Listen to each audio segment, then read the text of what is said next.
Voters got their first chance to look at the Democratic field of candidates running for president, and it set a record number of viewers. NBC says more than 18 million people tuned into last night's debate, making it the most watched Democratic debate ever.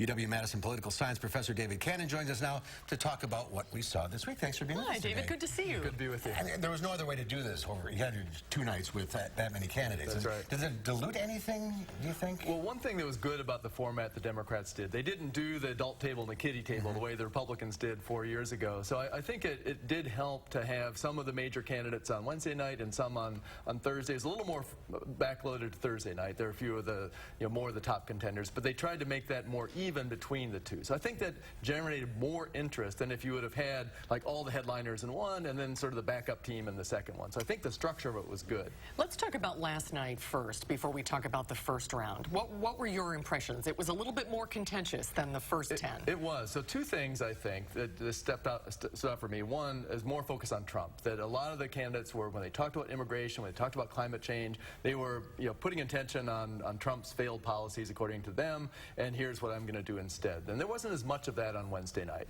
And the other thing, of course, was the focus on Biden. The moment that everyone was talking about today was the Kamala Harris and going after Biden on the issue of busing and his talking to the in positive terms, all these Southern segregationists that he worked with in the Senate.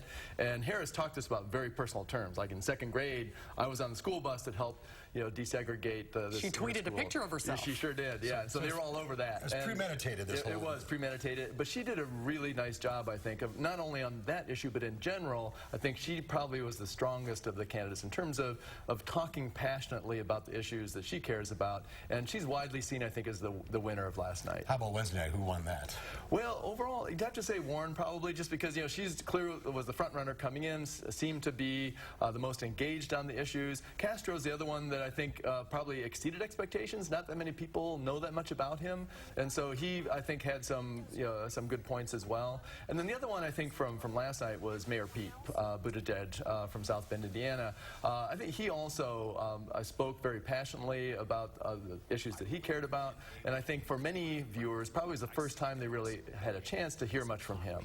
Did you sense a generational divide? Absolutely, yeah, no doubt. In fact, I thought the 2 weakest candidates last night were Biden and Sanders.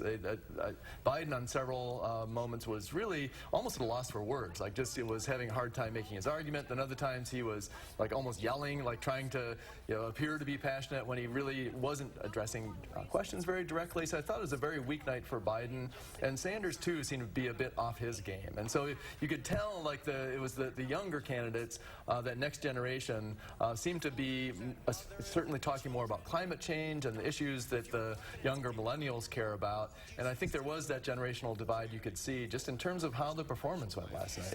Can a lesser candidate stand out after a debate like this with so many people on stage? It's tough because the lesser candidate, someone like a Yang, for example, first time I had seen him, to be totally honest, never seen him before on TV.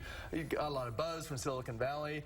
He made a couple of good comments, but yeah, he had maybe 5 minutes that he talked or something, and so it really is hard to get your time on the air when you got 10 people on stage. And so they did tend to let the front runners talk more. I noticed that if you look at the account of like number of words spoken, it definitely was the front runners that had more of the airtime, which I think is the way it should be, but it does make it tough for those people who are trying to edge in there. And then what happens after this? Do you think that the pack will stay this big, or is this going to start the winnowing process? Well, ideally it would start the winnowing process, because social scientists have discovered that about 7 choices is the maximum any of us can keep in our head. Like you get past 7 things, and it just makes it hard to calculate and figure out what's going on. And so I think a lot of people would really like having a much smaller field. My guess is this won't winnow too much yet. Maybe the next round where they will have a higher bar you have to meet to make the debate. And so there'll be some more candidates wintered out from the debates, and once you're not in the debates, it's going to get harder to raise money, and so I think you will see some people dropping out, certainly I would say by early fall. Next debate, a month away. That's right. End of July. So we'll see what happens then. Very good. We'll have you back. Thanks for being with us today. Great to see you. Good to see you. When live